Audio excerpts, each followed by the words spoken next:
السلام علیکم، کیسے ہیں آپ سب؟ امید ہے آپ سب لوگ خیریت سے ہوں گے۔ تو آج ہم آب حیات کی ایپیسوڈ 26 سٹارٹ کریں گے۔ میں ممکنات پر کوئی نتیجہ نہیں نکالتا، زمینی حقائق پر نکالتا ہوں۔ جب اگر ایگزسٹ نہیں کرتا تو میں اس پر رائے بھی نہیں دے سکتا۔ اس نے کندھے اچکا کر صاف جواب دیا۔ امامہ کا رنگ کچھ پھیکا پڑ گیا۔ جواب غیر متوقع تھا، کم از کم سالار کی زبان سے۔ زمینی حقائق یہ ہیں کہ تم میری بیوی ہو اور تم ڈاکٹر نہیں ہو۔ میں بینکر ہوں اور میں ڈاکٹر سے نفرت کرتا ہوں۔ اس کے لہجے کی ٹھنڈک پہلی بار امامہ تک پہنچی تھی۔ لہجے کی ٹھنڈک یا پھر آنکھوں کی سرد مہری۔ وہ بول نہیں سکی اور نہ ہی ہل سکی۔ ایک ہفتے میں اس نے اس طرح تو کبھی اس سے بات نہیں کی تھی۔ رات بہت ہو گئی ہے، سونا چاہیے ہمیں۔ وال کلاک پر نظر ڈالتے ہوئے وہ اسے دیکھے بغیر کرسی سے اٹھ کر چلا گیا۔ وہ دیوار کے ساتھ لگی جھولتی ہوئی کرسی کو دیکھتی رہی۔ وہ اس کے بدلتے موڈ کی وجہ سمجھ نہیں سکی تھی۔ وہ کوئی ایسی بات تو نہیں کر رہی تھی جس پر وہ اس طرح کے الفاظ کا استعمال کرتا۔ وہ وہاں کھڑی اپنے اور اس کے درمیان ہونے والی گفتگو کو شروع سے یاد کرنے کی کوشش کر رہی تھی۔ شاید اسے بنکرز کے بارے میں میرے کمنٹس اچھے نہیں لگے۔ وہ جیسے تجزیہ کر رہی تھی۔ جب وہ دوبارہ کمرے میں آئی تو کمرے کی لائٹ آن تھی، لیکن وہ سو چکا تھا۔ وہ اپنے بیڈ پر آ کر بیٹھ گئی۔ سارا دن کام کرتی رہی تھی، لیکن بری طرح تھک جانے کے باوجود اس وقت اس کی نیند یکدم غائب ہو گئی تھی۔ سالار کے بارے میں سارے اندیشے جو اس کے ساتھ گزارے ہوئے ایک ہفتے نے سلا دیے تھے، یکدم پھر سے جاگ اٹھے تھے۔ وہ اس کی طرف کروٹ لیے ہوئے سو رہا تھا۔ وہ اس کا چہرہ دیکھتی رہی۔ وہ اس سے چند فٹ کے فاصلے پر تھا۔ کم از کم نیند کی حالت میں پرسکون لگ رہا تھا۔ آخر مرد اتنی جلدی کیوں بدل جاتے ہیں؟ وہ اتنے ناقابل اعتبار کیوں ہوتے ہیں؟ اس کا چہرہ دیکھتے ہوئے اس نے سوچا، اس کی رنجیدگی میں اضافہ ضرور ہوا تھا۔ زندگی اتنی محفوظ نہیں ہوئی تھی جتنی وہ کچھ گھنٹے پہلے تک سمجھ رہی تھی۔ آج لائٹ آن کر کے سو گی کیا؟ سالار کروٹ لیتے ہوئے بڑبڑایا۔ وہ یقیناً گہری نیند میں نہیں تھا۔ امامہ نے ہاتھ بڑھا کر لائٹس آف کر دیں، لیکن وہ سونے کے لیے نہیں لیٹی تھی۔ اندھیرے میں سالار نے دوبارہ اس کی طرف کروٹ لی۔ تم سو کیوں نہیں رہی؟ ابھی سو جاؤں گی۔ سالار نے ہاتھ بڑھا کر اپنا بیڈ سائڈ ٹیبل لیمپ آن کر دیا۔ امامہ نے کچھ کہے بغیر کمبل خود پر کھینچا اور سیدھے لیٹتے ہوئے اس نے آنکھیں بند کر لیں۔ سالار چند لمحے اس کا چہرہ دیکھتا رہا، پھر اس نے لیمپ دوبارہ آف کر دیا۔ امامہ نے دوبارہ آنکھیں کھول لیں۔ تمہیں سحری کے وقت بھی اٹھنا ہے امامہ؟ اسے حیرت ہوئی۔ اس نے اندھیرے میں اسے آنکھیں کھولتے ہوئے کیسے دیکھ لیا تھا؟ گردن موڑ کر اس نے سالار کی طرف دیکھنے کی کوشش کی۔ اسے کچھ نظر نہ آیا۔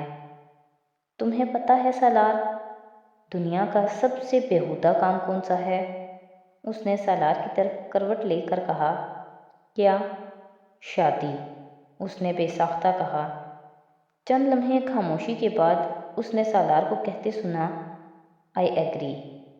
ماما کو بے اختیار دکھ ہوا۔ کم از کم سالار کو اس بات سے اترنا چاہیے تھا۔ اس نے سالار کا بازو اپنے گرد حائل ہوتے ہوئے محسوس کیا۔ وہ اب اس کی پیشانی چومتے ہوئے کہہ رہا تھا، گڈ نائٹ۔ یہ اسے سلانے کی ایک اور کوشش تھی۔ وہ چند لمحے خاموش رہی، پھر اس نے کچھ بے چین ہو کر کہا، سالار۔ سالار نے بے اختیار گہرا سانس لیا اور آنکھیں کھول دیں۔ تمہیں کیا ہوا ہے؟ کچھ نہیں۔ جھوٹ ضروری تھا، لیکن سچ بے حد مضر تھا۔ تم میرے ساتھ اتنے روڈ ہوئے، اس نے بلاخر شکایت کی۔ آفس کی کسی پرابلم کی وجہ سے میں کچھ اپ سیٹ تھا، شاید اس لیے روڈ ہو گیا۔ اس نے معذرت کی۔ وہ اس کے بالوں میں انگلیاں پھیر رہا تھا۔ کیسا پرابلم؟ ہوتے رہتے ہیں اماما، یو جسٹ ڈونٹ وری۔ اگر آئندہ کبھی بھی میرا ایسا موڈ ہو تو تم پریشان مت ہونا، نہ ہی مجھ سے زیادہ سوال کرنا، میں خود ہی ٹھیک ہو جاؤں گا۔ اماما کی سمجھ میں اس کی توجہ نہیں آئی تھی، لیکن وہ پرسکون ہو گئی تھی۔ میں اس لیے پریشان ہو رہی تھی کیونکہ مجھے لگا کہ شاید تمہیں میری کوئی بات بری لگی ہے۔ میں نے بینکرز کو برا کہا تھا نا، اس لیے۔ تمہیں تو 7 خون معاف کر سکتا ہوں میں، یہ تو کوئی بات ہی نہیں۔ اس نے ایک بار پھر گہرا سانس لیتے ہوئے کہا، تم ٹھیک کہتے ہو، ڈاکٹرز میں بھی بہت سی برائیاں ہوتی ہیں، لیکن مجھے بس اچھے لگتے ہیں وہ۔ بس محبت ہے مجھے ڈاکٹرز سے، میں بھی ان کی ساری خامیاں اگنور کر سکتی ہوں۔ سالار کی آنکھوں میں نیند یکدم غائب ہو گئی۔ وہ کسی اور حوالے سے وضاحت دے رہی تھی۔ اس نے اسے کسی اور پیرائے میں لیا۔ تمہیں واقعی ڈاکٹر سے نفرت ہے؟ وہ اب بھی بے یقینی کے ساتھ پوچھ رہی تھی۔ جو چیز تمہیں پسند ہو میں اس سے نفرت کر سکتا ہوں؟ مذاق کر رہا تھا میں۔ اماما کے ہونٹوں پر مطمئن مسکراہٹ آئی۔ اس نے بھی سالار کے گرد اپنا بازو حائل کرتے ہوئے کہا، اب مجھے نیند آ رہی ہے، تم بھی سو جاؤ۔ اس نے آنکھیں بند کر لیں۔ وہ اس کے بالوں میں انگلیاں پھیرتا رہا۔ محبوب کی 2 خصوصیات یونیورسل ہوتی ہیں، وہ بے نیاز ہوتا ہے اور اپنی بے نیازی سے بے خبر بھی، اور یہ دونوں خصوصیات اس کے محبوب میں بھی تھیں۔ جلال عنصر سے اسے ایک بار پھر شدید قسم کا حسد محسوس ہوا، لیکن رشک اسے اپنے آپ پر آیا کہ وہ اس کے پاس تھی اور اس کی تھی۔ صاحب نے نیوز پیپرز کا کہا تھا کہ آپ سے پوچھ لوں، اور یہ میگزینز ہیں، ان میں سے جو پسند ہے بتا دیں، میں لے آیا کروں گا۔ نیوز ہاکر نے اسے ایک کاغذ تھماتے ہوئے کہا جس پر اخبارات اور میگزینز کی ایک لسٹ تھی۔ وہ نیند میں بیل بجنے کی آواز پر اٹھ گئی تھی۔ کچھ دیر تک تو سمجھ ہی نہیں آئی کہ وہ کیا کہہ رہا ہے۔ سالار کے گھر اس نے صرف اتوار کو اخبار دیکھا تھا، وہ بھی سالار نے ہاکر سے خود لیا تھا۔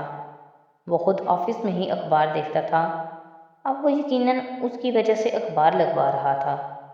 ایک نظر اس لسٹ پر ڈال کر اس نے ہاکر کو ایک اخبار اور ایک میگزین کا بتایا۔ وہ اخبار اسے تھما کر چلا گیا۔ وہ جمائیاں لیتے ہوئے اخبار اندر لائی اور رکھ دیا۔ 10 بجنے والے تھے۔ کھڑکی سے باہر دھند چھٹ رہی تھی، لیکن ابھی بھی کچھ تھی۔ جتنی دیر میں ملازمہ آئی وہ اخبار دیکھ چکی تھی۔ ملازمہ آج اکیلی نہیں تھی، اس کے ساتھ مالی بھی تھا۔ وہ فرقان کے پودے دیکھنے آیا تھا۔ وہ سالار کے پودے اتوار کے دن دیکھنے آتا تھا، یا پھر نوشین خود اس کے ساتھ وہاں آتی تھی۔ سالار کے اپارٹمنٹ کی ایک چابی ان کے پاس بھی تھی۔ آج نوشین نے یہاں اماما کی موجودگی کی وجہ سے اسے بھیج دیا تھا۔ وہ اس کے ٹیرس پر جانے کے کچھ دیر کے بعد خود ہی باہر نکل آئی۔ مالی کے پاس کھڑے خاموشی سے اسے دیکھتے رہنے کے دوران اسے احساس ہوا کہ اسے کسی قسم کی ہدایت کی ضرورت نہیں ہے۔ وہ ماہرانہ انداز میں اپنا کام کر رہا تھا۔ وہ واپس اندر آ گئی۔ ملازمہ نے بڑے پرجوش انداز میں کچن میں رکھے ہوئے برتنوں کو نوٹس کرنے کے بعد تعریف کی۔ اماما بے اختیار خوش ہوئی۔ باجی، اب یہ گھر لگ رہا ہے، اس نے اماما سے کہا۔ وہ سالار کی اسٹڈی کو ویکیوم کر رہی تھی۔ اماما مسکراتی ہوئی سالار کی اسٹڈی ٹیبل پر پڑی ڈسٹ صاف کرنے لگی۔ باجی میں کرتی ہوں، آپ رہنے دیں۔ ملازمہ نے اسے روکا۔ نہیں، تم باقی سب کر لینا، میں ابھی فارغ ہوں اس لیے کر رہی ہوں۔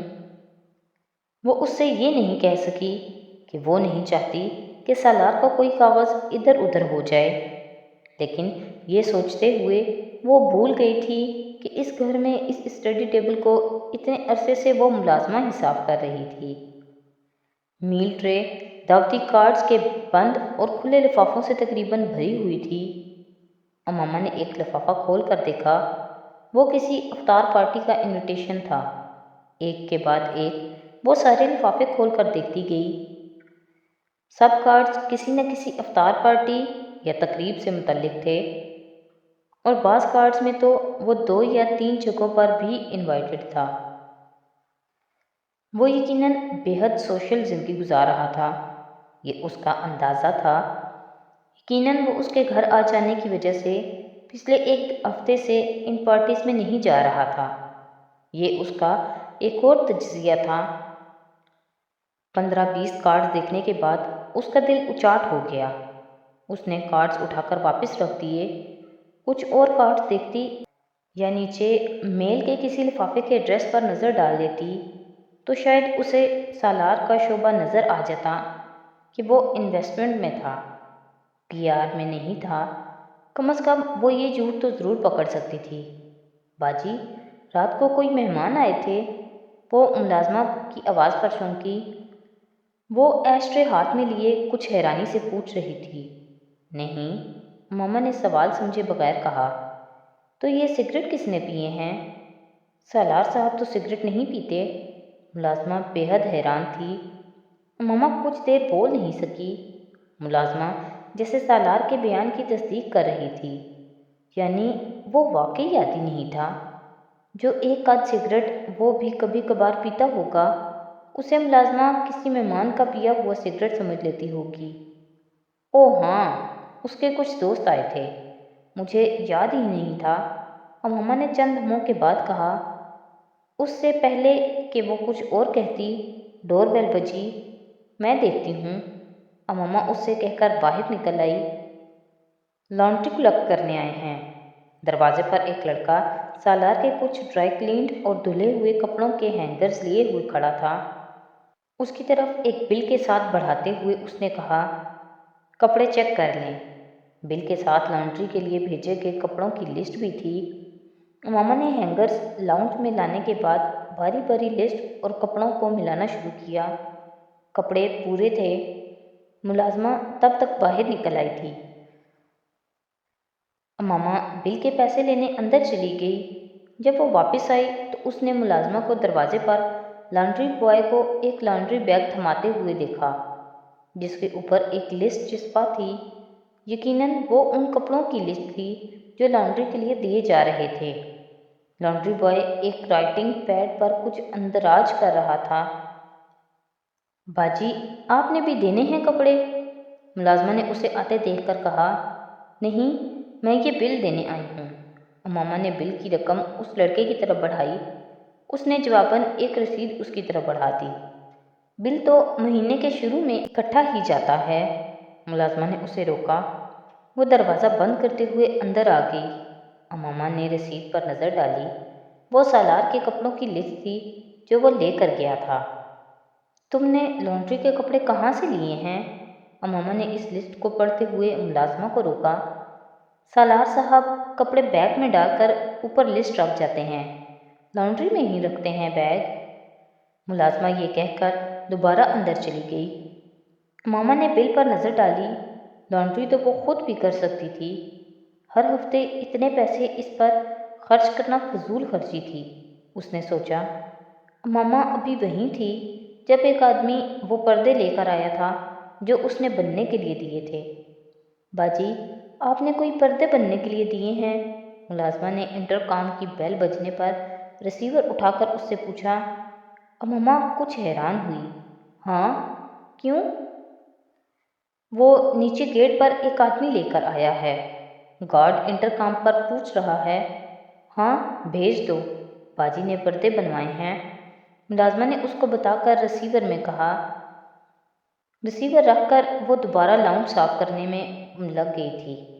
کچن کاؤنٹر پر گلاس سیٹ کو کپڑے سے صاف کرتے ہوئے ماما کو عجیب طرح کا احساس کمتری ہوا۔ اس نے اتنے دنوں میں وہاں چلتے پھرتے کئی بار انٹرکام کو دیکھا تھا، لیکن اس کی سمجھ میں نہیں آیا کہ اس انٹرکام کی وہاں کیا افادیت ہے، جبکہ وہ دروازہ اتنا قریب تھا۔